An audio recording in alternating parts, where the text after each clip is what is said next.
For nearly 3 decades, George and Dorothy were married. One day, Dorothy handed George a Dear John letter just before leaving for her 35th class reunion. In the letter, she revealed she was leaving him for an ex-boyfriend, a man who had been her secret lover for the past 28 years. She also believed this former flame was the biological father of their 3, now grown, children. This, however, proved to be a lie once George presented evidence at the reunion. George planned his revenge and carried it out. His adult children and their families attended the gathering, where everyone was forced to confront the truth in front of their mother. There were 2 sons, George Jr., called Junior, and another named Mike, along with a daughter, Dottie, whom they called Dot for short. She was named in honor of Dorothy. Paul, the ex-boyfriend, made it clear he wanted nothing to do with Dorothy's family. Dorothy also discovered he had been intimate with her old school friends and her best friend, Dixie. Learning all this, Dorothy ended her relationship with Paul. She also cut ties with her friend Dixie and Dixie's husband, Joe, after finding out Dixie had slept with both her husband, George, and Paul. Dixie had even allowed her husband to be with Dorothy while Dorothy was unconscious. Ultimately, Dixie never told Dorothy that her husband George knew about the impending divorce. Now, the conclusion: our divorce was finalized 6 months ago. My life felt quite sad. I spent a lot of time at the bar, simply wanting company, people to talk to. It was around then I began to realize Dorothy and I had truly shared a life. Maybe not the best, and certainly not the worst, but we had been comrades. Now, every night I returned to an empty apartment, sat down, and either turned on the computer or watched TV. The first few months were fine, but it became very boring. Here I was in my 50s, sitting home alone. I tried meeting several women, but they seemed as lonely as I was. For most, it was just about sex. I didn't want any obligations or another marriage. It seemed most of these women wanted someone to share their life with, possibly to help take care of them. I stayed away from married women, probably after what happened to me. I didn't want to bear responsibility for ruining another marriage, even if the wife was just seeking sex. I began spending more time on my welding business. The money was good, but money wasn't my problem. I missed my wife, Dorothy. I don't know how to explain it. The woman cheated on me for over 28 years. We lived almost separate lives. She had her job and I had mine. But so many times, I found myself reflecting on the time we spent together, the family vacations, going to the kids' ball games, laughing and supporting them. It seems the only time in life I enjoyed was seeing the children and grandchildren. Then I began to remember that whenever I came to them, Dorothy and I would talk sweetly, trying not to be rude or stir up bad memories. Maybe it was just her presence beside me. I don't know. Then I'd think, to hell with her. Damn her for doing this to our lives. Then I'd recall all the affairs I had during our marriage. God knows I wasn't a saint. Most were one-night stands, but they were still affairs. I think Dorothy could have left me after any of them. Why didn't she? According to her Dear John letter, she knew about them. I can remember at least 20 times I cheated. Why didn't she ask for a divorce? Maybe because she felt she was no better, tangled in her affair with this Paul. Damn, I wish I knew. Maybe someday I'll ask her. I got up from the sofa to cook something. Damn, I miss Dorothy's cooking. That woman could cook. She knew what I liked and how to make it. In fact, she knew all my likes and dislikes, down to my favorite beer. I guess after 33 years with a person, you learn a lot about them. Why was I so blind to this old affair? All I knew then was that I'd prefer one of her hot pork chops with fried potatoes and carrots over the frozen pizza I was about to make. That weekend, I needed to visit my kids to eat well. Maybe I'd suggest a picnic and they could invite their mother. She could cook something good. I'd offer to bring the beer and drinks. That was my specialty. The phone rang. It was my daughter, Dot. She said she was coming home that weekend and just wanted to talk and see how I was. I simply answered, "I'm good, dear, but I miss your sweet, smiling face." She was my girl, and I really missed her. She was in Michigan for college and tried to come home at least once a month. When she did, she stayed with her mother. They talked and did their feminine things, whatever those might be. After chatting for a few minutes, I invited her to call her brother Junior and let him know she'd be home that weekend so we could get together for a picnic. She could even invite her mother. "Dad," she replied, "you miss Mom's cooking, don't you?" "No," I said, "I just..." She interrupted me. "It's okay, Dad. I miss Mom's cooking too. I'll tell her. I'm sure she'll come. What do you want me to tell her to bring?" She was laughing. "How can you be so sure she'll show up?" I asked. "Dad, I probably shouldn't tell you this, but Mom told me to always invite her whenever you did. I know you don't want to hear this, Dad, but I honestly believe Mom loves you. She's living in a hell of her own making. She blames herself entirely for what she did to you. I don't think she'll ever get over it. It worries me a little. Her life is just school and family. I know several men have asked her out, and she just says, 'No, thank you.' Mom also broke off with her best friend, Dixie. She didn't tell me the whole story why, but I know it's somehow connected to that old friend and your father. Could you enlighten me?"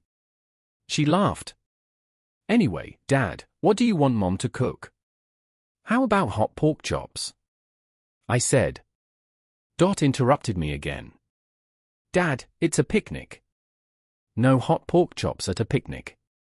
"Okay," I said. "How about your mother's au gratin potatoes with barbecue chicken? I'll buy the chicken, Junior can grill it, and Dorothy can bring her homemade barbecue sauce and her au gratin potatoes." Dot laughed. "Okay, Dad. I'll see what can be done." She paused, then said, "Dad, I love you." "I love you too, dear," I answered. "See you Sunday," she said, and hung up. The frozen pizza was ready. Time for dinner. As I began eating, real loneliness seized me. About half an hour later, the phone rang. I looked at the caller ID. It was Junior. "Hello, Dad. Junior here. How are you?" he asked. "I just finished dinner and am watching TV. What's new?" I asked. "On Sunday around noon, we're having a cookout and wanted to know if you'd like to come." "What are you having?" I asked. "Barbecue chicken and au gratin potatoes." "But you didn't know about that, did you?" He laughed. "My children were clever, must have gotten that from Dorothy." "I'll be there at noon," I answered. "Dad, will you bring beer and drinks?" "We'll bring the chicken." "Grab some chips and sauce too," he requested. "I'll do it." "And, Junior, thank you." "Anytime, Dad." "Anytime," he replied, and hung up. God, even my children knew how I felt. God, I loved them. It was Sunday, and I went to Junior's house. I remembered the beer, drinks, chips, and sauce as instructed. When I entered, everyone greeted me. I hugged them all, kissed all the grandchildren and my 2 daughters-in-law. Dot came up, kissed me on the cheek, and whispered, "Don't worry, Dad. She's here." I just looked at her, wondering how she knew what I was thinking. Then I lifted my eyes and saw Dorothy, dressed in a beautiful yellow sundress, brushing her special barbecue sauce onto the chicken. I walked over to Dorothy and simply said, "Hello, Dorothy. It's nice to see you again. The chicken smells great." Dorothy smiled at me and said, "Thank you, George. I made it just how you like it." "How's school?" I asked. "I'm trying. The kids get on my nerves sometimes, but otherwise, I'm fine." Then she said she needed to go check the au gratin potatoes in the oven. Mike, my other son, asked if he could talk to me alone for a minute. He had something to discuss. So we went to the living room, away from everyone, and he told me that Dot had spoken to him earlier. Dorothy's former friends, Dixie and Joe, had broken up. Now Joe was calling Dorothy and harassing her. Mike said, "Dad, I can't let this upset my mother. I don't know what's going on, but Dot said she'd try to humiliate her. I can't let that happen. Dad, Mom's been through enough. Damn, I admired how my children stood up for their mother. I had no intention of letting them get involved in these personal problems. I looked at Mike and told him to stay out of it, not to do anything stupid. He had a wife and child to take care of. I would handle the problem with Joe. We went back outside and joined the barbecue. I said, Junior, thanks for the invite. This is the best barbecue chicken I've had in a long time. He said, thank Mom for preparing it and the potatoes. I just looked at Dorothy and said, thank you, Dorothy. You've always been a great cook. She just looked at me and said, thank you, George. Anytime. I wondered what she meant by anytime. Was it just a slip, or did she mean it? I went home and decided what to do about Joe. Now he was messing with my family. That wasn't going to happen. I waited until Monday and went to the bar where I knew Joe hung out. I saw him sitting on a bar stool and walked over. He looked very nervous when he saw me. I said, Joe, I need to talk to you. Now. I was a welder with strong hands. Joe worked in an office and wasn't very tough. Joe looked at me and said, I have nothing to say to you, George. Joe, I said, I want to talk. I suggest you get off that stool, come over here, and sit with me in the booth for a minute, or I'll just go outside and wait for you. The choice is yours. Joe got off the stool, went to the booth, and sat across from me. I looked into his eyes for a few seconds without saying anything, just to make him squirm. Then I said, what's this garbage I hear about you calling Dorothy? He looked at me and said, why do you care? You're divorced. She can see whoever she wants. She's an adult, over 21. I looked at him again, waiting before speaking, making him even more nervous. Now, as if speaking to someone slow, I said in a very quiet voice so only he could hear, I made a mistake letting your miserable ass have her as revenge. I never should have done that. You're not worthy enough to lick her ass. You will call her again. You will apologize for any comments you made to her or about her. Then you will tell her you will never, and I mean never, bother her again. If I ever hear that you called her or slandered her in any way, I will personally track you down and put your miserable ass in a body bag. Do I make myself clear? He said, yes, I understand, in a quiet voice. Once again, I looked at him and said, I didn't hear you. He said, yes, I understand, and I promise never to call her again or bother her. And one more thing, I said. Call your pervert friend Paul and give him the same message. This isn't a threat, it's a fact. Next time, if I have to come back, there will be no conversation. Do I need to break your hand or smash your face now to make the message loud and clear? No, George. I understand, and I'll pass the message to Paul. I looked at him and said, call Dorothy as soon as possible. I don't want you upsetting her anymore. Then I got up and walked out the door. It was Thursday, and I went to work. I was welding with one of my employees when an explosion happened. When I woke up, I was lying in a hospital bed. One of my daughters-in-law, Lisa, was looking at me. She shouted, he's awake. He's awake, and hugged me tightly. I asked her what happened. She said, last Thursday there was an explosion, and you've been unconscious since. What day is today? I asked. Sunday, Lisa said. You've been out since Thursday evening. We've all taken turns sitting with you in 4-hour shifts, everyone except Dorothy. Sadness washed over me when she said Dorothy never sat with me. I don't know why, I guess I just assumed. Then, as if on cue, Dorothy entered the room with tears in her eyes. Lisa continued, everyone except Dorothy never went home. She stayed here in the room with you, sleeping in a chair. We had to make her go home and shower, and she'd be back within an hour. She even cancelled her sick leave at school on Friday just to sit here with you this whole time. Dorothy was standing in the doorway, crying. I didn't know what to think. Then Dorothy went to the bed, hugged me, and said, welcome back, George. We missed you." When Dorothy stepped back, my whole family came up, hugging and kissing me. Most of them were crying. All these emotions made me cry too. Then Doc came up, hugged and kissed me, and said, "We all missed you and love you, Daddy." By the way she said it, I realized she was including Dorothy. The doctor came in and told everyone to leave the room. When my family started to leave, Dorothy said, "I'm not going anywhere. He's my husband, and I'm staying here with him." The doctor was taken aback but said it was fine, just please sit down. And Dorothy sat in the chair. The doctor examined me and asked a lot of questions. I told him the last thing I remembered was the explosion, then waking up a few minutes ago. The doctor noted in my chart that I could probably go home the next day if all tests were negative. The only thing was, he didn't want me left alone. I needed someone with me for at least the next few days. I had nowhere to go, I needed to rest. It seemed everything would be okay.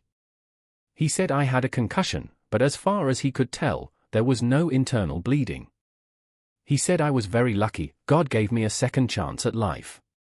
I could have easily been killed from the blast. Then he left the room, saying he'd check on me first thing in the morning.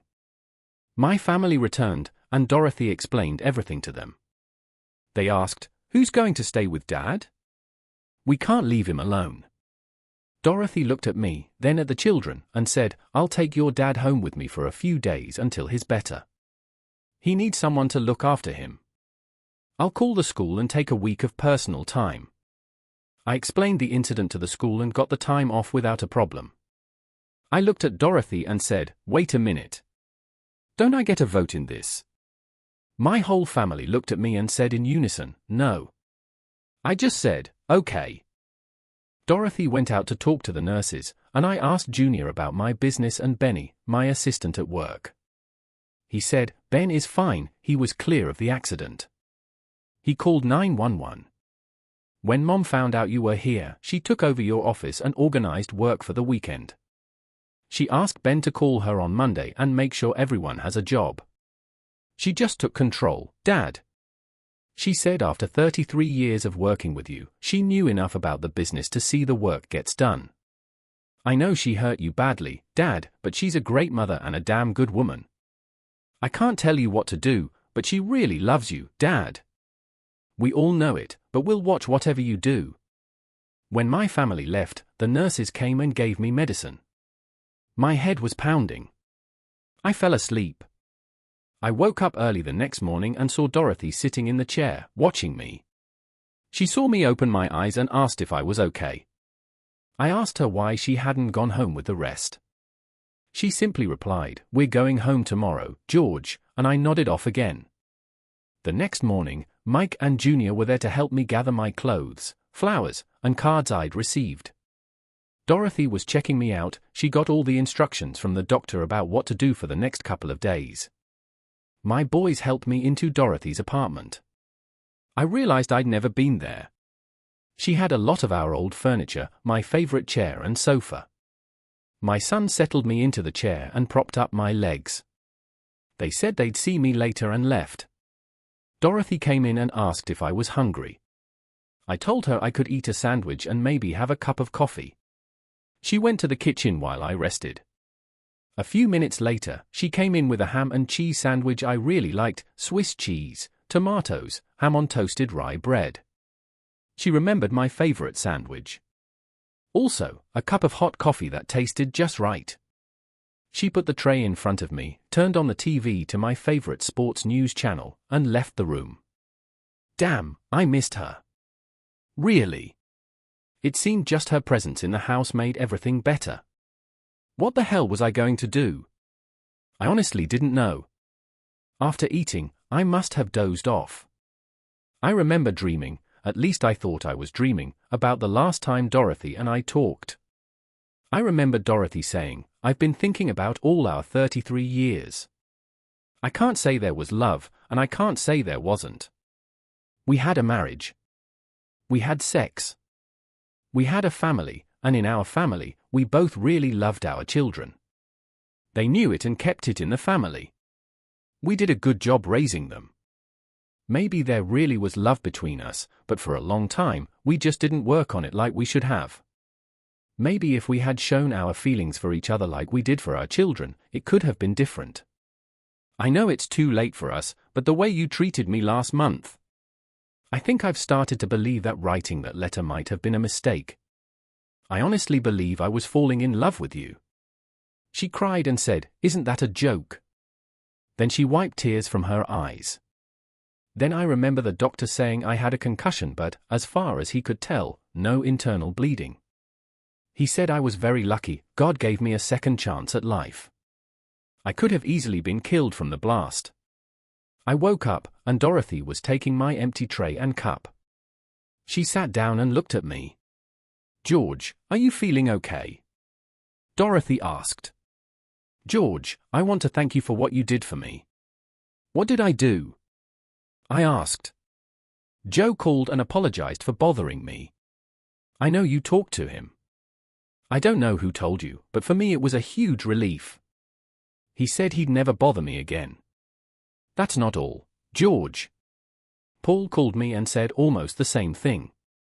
I don't know how you did it, but I just wanted to say thank you. While we're apologizing, I have one for you, Dorothy. While I was with you in revenge mode, I allowed Joe to use you. Looking back, for me it was a low point. If I could take it back, I would. I know what Dixie told you about it. It's something I should never have done. I guess you shook my cage too much." Then I said, "Dorothy, we still need to talk, but right now I'd like to rest a bit. George, I've prepared Dot's room for you. She was so happy you were staying here and offered her room. As you know, she had to go back to college today, but she said she'd keep in touch and would probably come home to see you next weekend." Dorothy helped me get up from the chair and into Dot's room. She brought me my medicine, and I went to bed. The next few days, I was on heavy medication. Most of the time, I was in the chair or bed. Whenever I woke up, I knew Dorothy was nearby. She'd make an excellent nurse. My son stopped by to see how I was. I told them I was fine. The next day, we had to go to the doctor and see how things were progressing. Dorothy kept in touch with my business and made sure work was completed. This woman did everything for me. Why had I never seen this? I guess to wake some people up, it takes a divorce and a near-death experience. The next day, we went to the doctor, and he said everything was okay. By the following Monday, I'd be able to return to work. Dorothy said that was great news and was very happy for me. She also knew it was time for me to go back to my house. She drove me to my place. Compared to her house, it seemed dull and dark. I guess that's just a woman's touch. The brightest thing in my house at that moment was Dorothy standing there. I looked at her and just wondered where and when we went wrong. I asked her if I could come over to her place the next day and talk. She looked at me and said, "George, anytime. Would you like to have dinner with me? I can cook for you when you come." I looked at her and said that would be very nice of her. She looked at me again and said, "Pork chops, fried potatoes, and carrots." I just smiled. She knew my favorite dinner. Epilogue ***. I went over, and we had my favorite dinner. Then we had a long conversation. I told her I'd like to date her, but we'd have to take it slow. We both lived in our own places. I started seeing her at least 5 evenings a week. I think we began to fall in love with each other. We never took each other for granted and tried our best not to dwell on the past. We didn't talk about marriage, but to all our friends, we were a couple. Our children and grandchildren were always happy to see us together. Now, going back to my apartment wasn't so bad. I knew I'd see Dorothy the next day. The first time we had sex, I thought it would be awkward, but it wasn't. We just came together like a couple, putting each other first. We literally made love. I no longer went to bars. I didn't need to. I had a loving woman I could go to anytime I felt the desire, and that started happening quite often. Will we remarry? We don't know right now. We're taking it day by day, and we like it that way. You see, as the doctor said, God gave me a second chance at life. This is the least I could do for Dorothy,